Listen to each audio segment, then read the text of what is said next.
Good morning. Praise the Lord. This is the day that the Lord has made. Let us rejoice and be glad in it. Hallelujah. ప్రతి ఉదయకాలం దేవుడు మనం దర్శించే సమయం ఇది. ప్రతి ఉదయకాలం ఆయన సన్నిధిలో ఉన్న వారి కొరకే దేవుడు శ్రేష్టమైనటువంటి దీవెనలు ఆయన కలిగి ఉన్నాడు. హల్లెలూయా. ఈరోజు కొరకైనటువంటి దేవుని యొక్క మాటను చూద్దామండి. 34వ కీర్తన 1వ వచనం. నేను ఎల్లప్పుడూ యెహోవాను సన్నుతించెదను, నిత్యము ఆయన కీర్తి నా నోట ఉండును. హిలోందర మహస్సత్రికి బోరబా మేలెందూరో సుందర కామహత బేకీలో అమహత్రికీలో దోర్ష మెహలోందర సుందర కరబా. 34వ కీర్తనలో పైన చూసినట్లయితే దావీదు అబీమెలెకు ఎదుట వెర్రివాని వలె ప్రవర్తించి అతని చేత తోలివేయబడిన తర్వాత రచించిన కీర్తన. తోలివేయబడిన తర్వాత గణపరిచే మహాగణుడు సిరీస్లో దావీదు జీవితం గురించి చాలా విస్తారంగా మనం ధ్యానించాం. దావీదు తోలివేయబడిన తర్వాత, దావీదు తిరస్కరించబడిన తర్వాత, దావీదు అవమానించబడిన తర్వాత, దావీదు తృణీకరించబడిన తర్వాత, దావీదు తక్కువ చేయబడిన తర్వాత, దావీదు హింసించబడిన తర్వాత, దావీదు సతాయించబడిన తర్వాత, దావీదు తల దించబడిన తర్వాత, వెర్రివాని వలె ప్రవర్తించిన తర్వాత ఏం చేస్తున్నాడు? వచ్చిన తర్వాత ఏమండి, తల పట్టుకొని నా జీవితం ఎందుకు ఇట్లా అయిపోయింది, వెర్రివాని వలె ప్రవర్తించవలసిన పరిస్థితి నాకు వచ్చింది. హాయిగా మంచిగా నేను గొర్రెలు మేపుకుంటుండేవాని, ఏ చీకుచింత లేక, ఎవరితో తలగనొప్పు లేకుండా నేను గొర్రెలు, నా దేవుడు ఎంత బాగా ఉంటుంది ప్రభువా, యేసయ్యా బాగా నిన్ను ఆరాధిస్తూ ఉంటే, బాగా గొర్రెలు మేపుతూ ఉంటేని, నేను గొర్రెలు నీవు మనం ముగ్గురం కలిసి ఎంత బాగుంటుంది. ఇదేంది ప్రభువా, ఇప్పుడు నా బ్రతికేంది ఇట్లా అయిపోయింది, సినిమా కష్టాలను వచ్చాయి, నాకు వెర్రివాని వల్ల ప్రవర్తించవలసి వచ్చింది. ప్రజల ఎదుట అవమానం, మనుషులందరి మధ్య అవమానం, రాజుల ఎదుట అవమానం, తక్కువ వారి ఎదుట అవమానం, నాకంటే చిన్నవారి ఎదుట అవమానం, నాకంటే అల్పులైన వారి ఎదుట అవమానం. నువ్వేమో రాజు అంటున్నావు, నాకేమో చూస్తే ఎక్కడ చూసినా అవమానం జరుగుతూ ఉంది అని ఆలోచించుకుంటూ కూర్చోలేదు దావీదు. వాటి తర్వాత ఏం చేశాడు? హల్లెలూయా. వెర్రివాని వలె అబీమెలెకు ఎదుట ప్రవర్తించిన తరువాత రచించిన కీర్తన. తర్వాత ఏం చేశాడు? రచించాడు. ఏం రాశాడు? కీర్తన రాశాడు. హల్లెలూయా. కీర్తన రాశాడు. సౌలుకి SMS పంపించలేదు, రే నీ వల్లనే నేను ఇట్లా అయిపోయింది, నీ వల్లనే ఇట్లా అయిపోయానని సౌలుకు ఏమంటే SMS పంపించలేదు. సౌలు గురించి సనగలేదు. సౌలు వల్ల నేను ఇలా అయిపోయి, నా జీవితం ఇలా అయిపోయింది అనలేదు. ఆ సమయంలోనే ప్రవక్త వచ్చి నా మీద అభిషేకించాడు. ఏ నాడు, ఏ ముహూర్తాన సమయాలు వచ్చి నన్ను అభిషేకించాడో, ఏ నక్షత్రము ఉన్నప్పుడు సమయంలో నన్ను అభిషేకించాడు, ఆ రోజు నుంచి నాకు బహుశ్రమలు విస్తరించని ఏడ్చుకుంటూ కూర్చోలేదు. కొంతమంది జీవితాల్లో దేవుడు ఎందుకు వ్రాయించాడంటే, అక్కడ మనకు పరిష్కారాలు ఉన్నాయి, అక్కడ మనకు మార్గాలు కనిపిస్తాయి, అక్కడ మనం ఏమి చేయాలనో మనకు తెలియజేయబడుతుంది. అందుకే ఆయన వాక్యం మన పాదములకు దీపము, మన త్రోవకు వెలుగై ఉన్నది. కన్నీరు విడుచుకుంటూ కూర్చోలేదు, నిరాశ నిస్పృహతో కూర్చోలేదు, కృంగిపోలేదు, డిప్రెషన్లోకి వెళ్ళిపోలేదు, దేవుడు వద్దు అని లేదు, ప్రార్థన వద్దు, బైబిల్ వద్దు, చర్చ్ వద్దు అని లేదు. ఒక నిర్ణయం తీసుకున్నాడు. This is a powerful statement. ఈ వాక్యం తెలిస్తే ప్రయోజనం లేదు, ఆచరిస్తేనే ప్రయోజనం. ఏమన్నా తెలుసా? నేను ఎల్లప్పుడూ యెహోవాను సన్నుతించాను. హల్లెలూయా. వాట్ ఎ పవర్ఫుల్ స్టేట్మెంట్ అండి. నేను ఎల్లప్పుడూ యెహోవాను సన్నుతించెదను, నిత్యము ఆయన కీర్తి నా నోట ఉండును. నిత్యము. పరిస్థితులు బాగున్నా ఆయనను కీర్తిస్తా, బాగలేకున్నా ఆయన కీర్తిస్తా, పరిస్థితులు అనుకూలంగా ఉన్నా కీర్తిస్తా, ప్రతికూలంగా ఉన్నా కీర్తిస్తా, ప్రజలు ఘనపరిచినా ఆయనను కీర్తిస్తా, ప్రజలు నన్ను తగ్గించినా నేను కీర్తిస్తాను. హల్లెలూయా.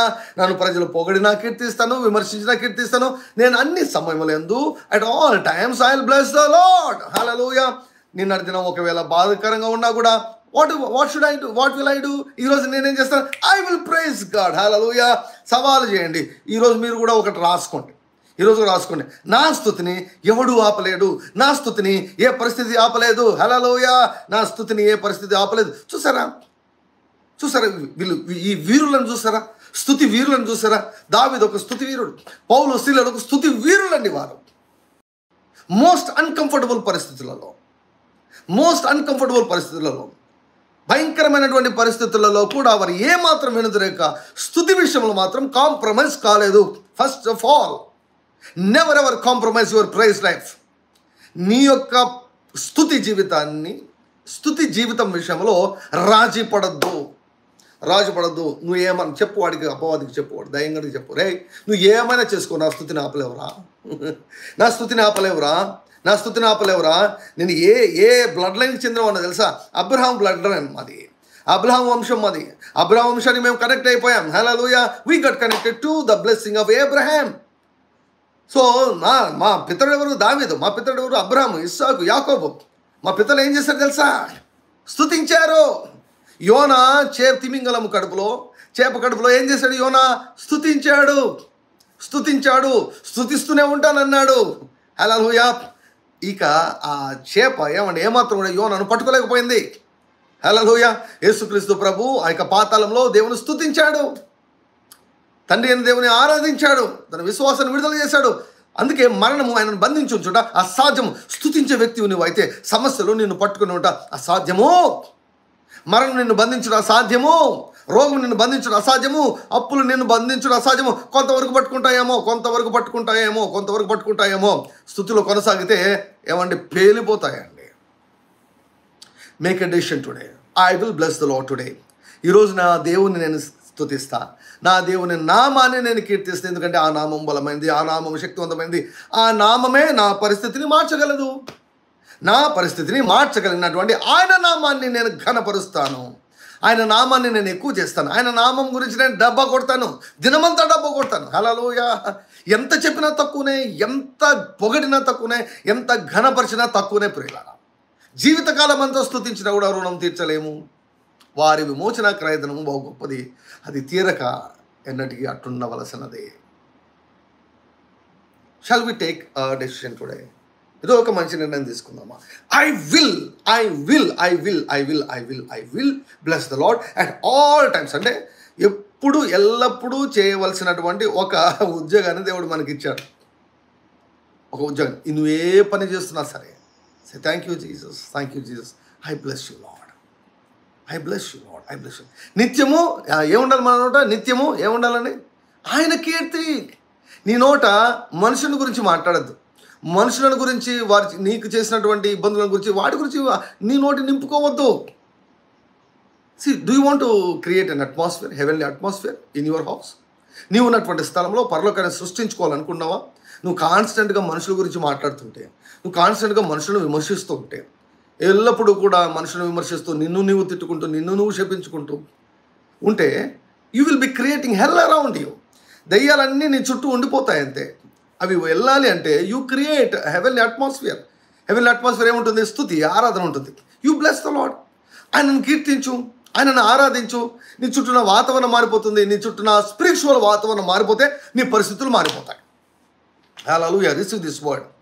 నీ ఆత్మీయ వాతావరణం మారిపోవాలి, నీ ఇంటిలో ఆత్మీయ వాతావరణం మారిపోవాలి, నీ మనసులో ఆత్మీయ వాతావరణం మారిపోవాలి, నీ హృదయంలో ఆత్మీయ వాతావరణం మారిపోవాలి, నీ శరీరంలో ఆత్మీయ వాతావరణం మారిపోవాలి, నీవు పనిచేసే స్థలంలో ఆత్మీయ వాతావరణం మారిపోవాలి.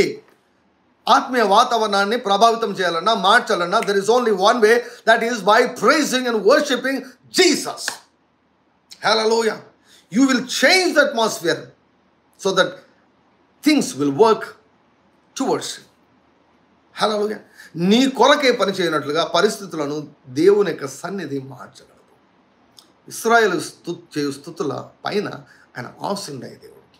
సో ఒక మంచి నిర్ణయం తీసుకున్నాను. I will bless the Lord at all times. Hallelujah. అందరు చెప్పండి, నేను ఈ రోజు నుంచి ఎల్లప్పుడూ నా దేవుడైన యేసయ్యను స్తుతిస్తాను. నిత్యము ఆయన కీర్తి నా నోట ఉండును.